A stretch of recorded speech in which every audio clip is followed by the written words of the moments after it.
Welcome everyone.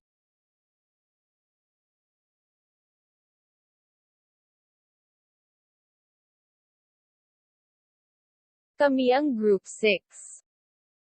Mga wanted, pag nakita nyo sila ipagbigay alam nyo agad sakin. Si Micah BEJO, Juslie Nicol BARCELO, Raven Concepcion, Nicarla CADA, John Michael de GUZMAN, Christine de la CRUZ, at Charles LEGASPI.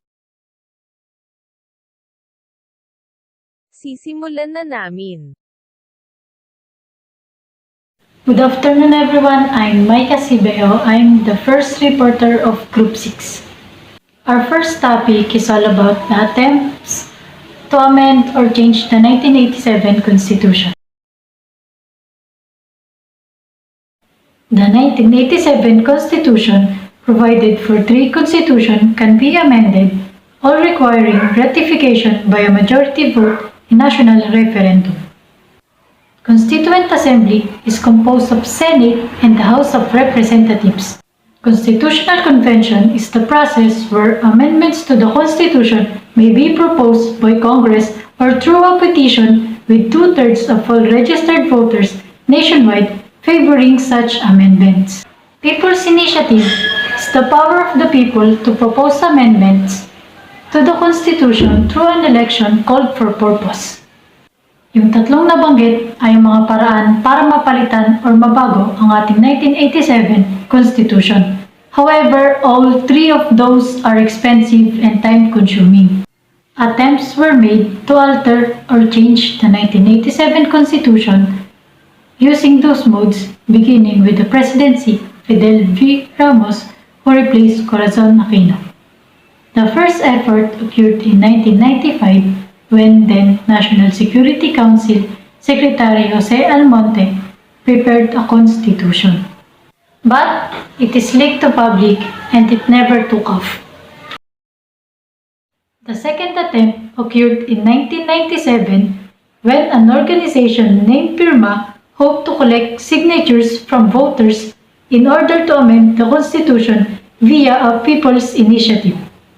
Many opposed it, including then Senator Miriam Defensor Santiago, who took the case to court and won, with the Supreme Court ruling that the People's Initiative cannot be implemented without an enabling law. The first attempt was unsuccessful and yung pangalawang attempt din ay hindi nagtagumpay. The following President, Joseph Ejercito Estrada, established a research panel to explore the concerns surrounding charter reform with an emphasis on the Constitution's economic and judicial sections. This endeavor was likewise blocked by several entities. After President Estrada was deposed and succeeded by his Vice President Gloria Macapagal-Arroyo, then House Speaker Jose D. Venecia advocated constitutional reform through a Constituent Assembly, which requires a 2/3 vote of the House to propose changes or revisions to the Constitution. That plan was also unsuccessful dahil ang administrasyon ni Pangulong Arroyo ay puno ng scandals and controversies, including her prospect to extend her term as President, which the Constitution prohibits. The administration of the succeeding President Benigno Aquino III showed little interest in charter change, the exception of proposal from various members of Congress who attempted to introduce amendments to the Constitution concerning economic provisions aimed at liberalizations. President Rodrigo Duterte, who was the local leader in Mindanao, which has been plagued by poverty and conflict for decades, issued an executive order on December 7, 2016, establishing a consultation group to examine the 1987 Constitution. And that is all we know about the attempts of changing our 1987 Constitution. Before we proceed to the next topic, is there any questions or clarifications about the attempt to amend or change the 1987 Constitution? Popost ko tong video kung meron kayong tanong or hindi naintindihan sa diniscuss ko. Kung wala itutuloy na namin.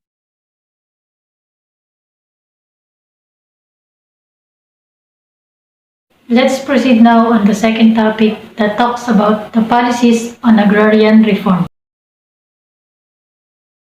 The Philippines has been a member of the Organization for Economic Cooperation and Development, or OECD, since 2001, which is a think tank made of 34 countries in Europe and North America.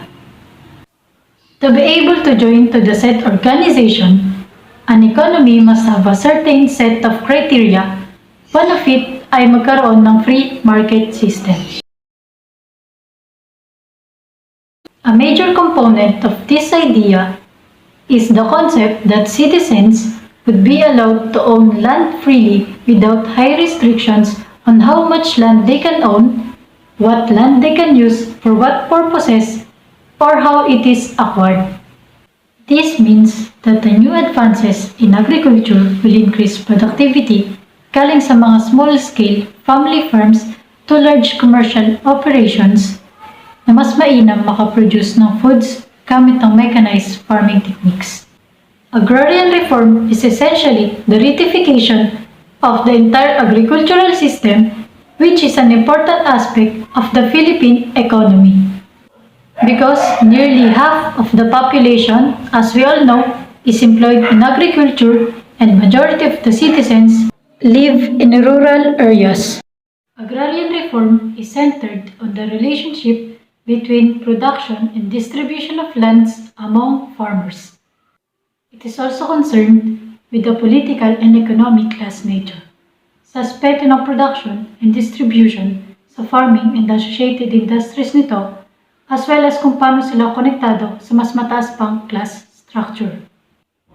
Through real and complete agrarian reform, the Philippines would be able to maximize its agricultural potential and raise Filipinos in the agricultural sector na matagal nang hindi maayos at hindi maunlad.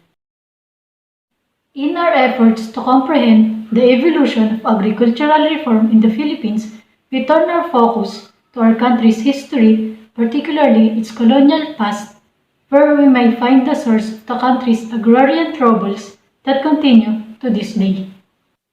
To end this topic about the introduction regarding the policies on agrarian reform, in order for us to know exactly ano ba talaga ang nangyari sa ating agricultural reform, alamin natin sa history ng ating bansa kung ano ba talaga ang naging root ng problema tungkol sa ating agrarian reform. Clear po ba tayo sa policies on agrarian reform? Kung clear naman po, proceed na po tayo sa second reporter.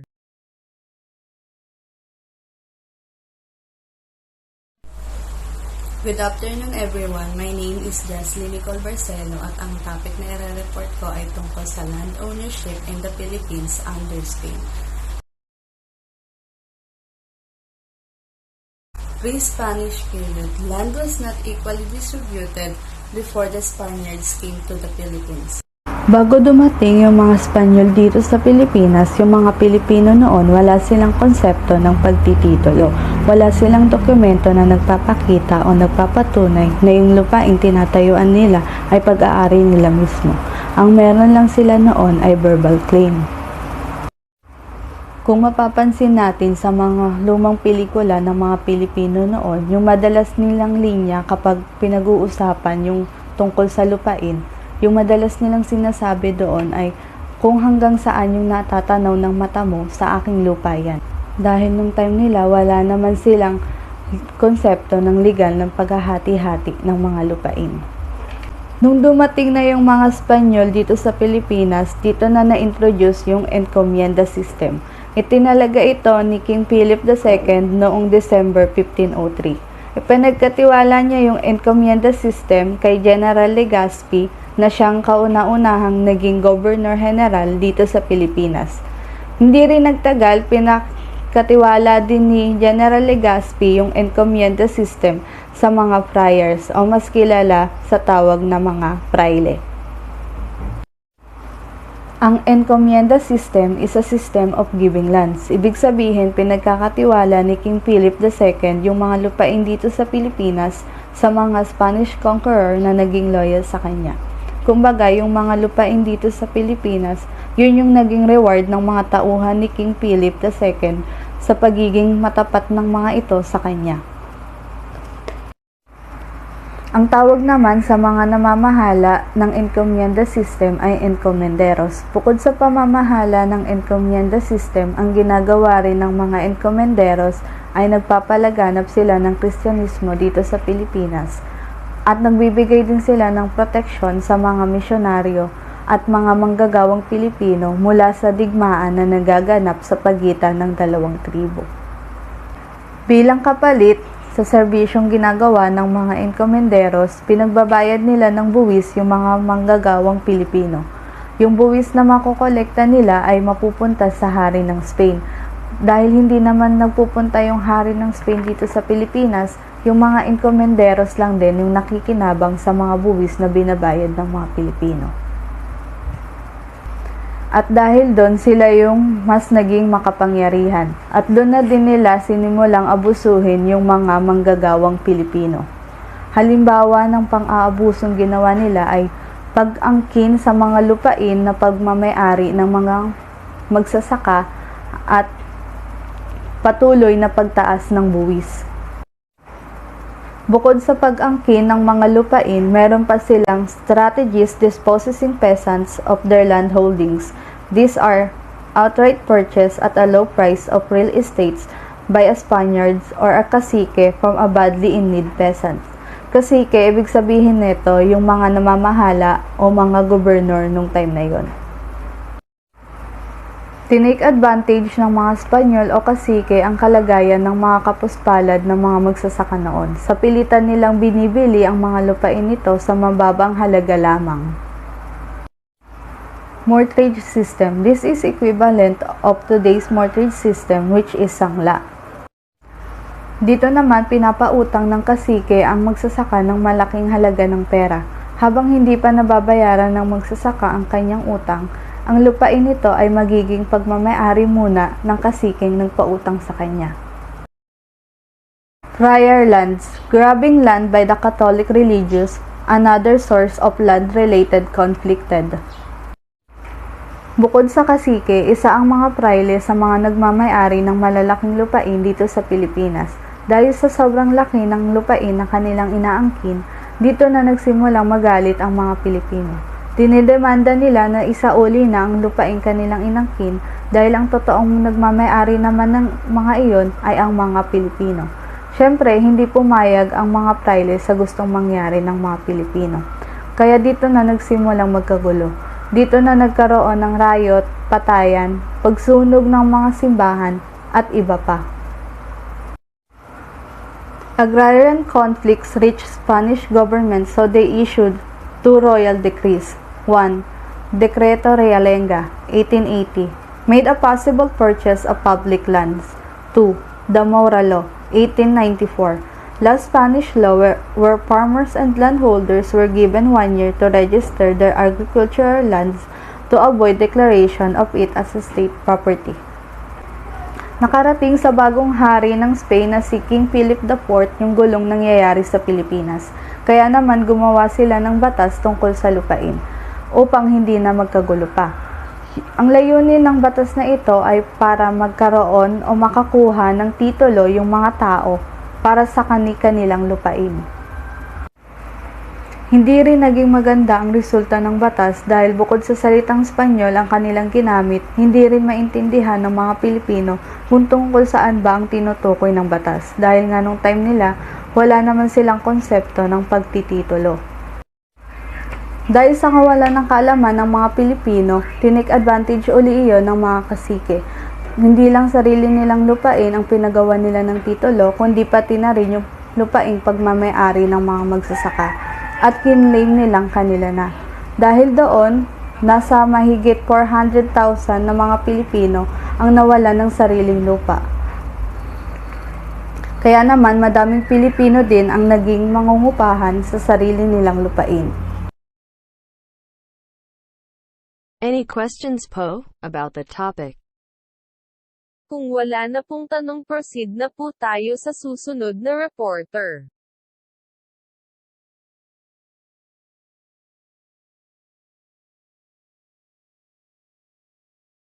Hi, I'm Raven John M. Concepcion, and now I will discuss to you about the land ownership of the Philippines under the Americans.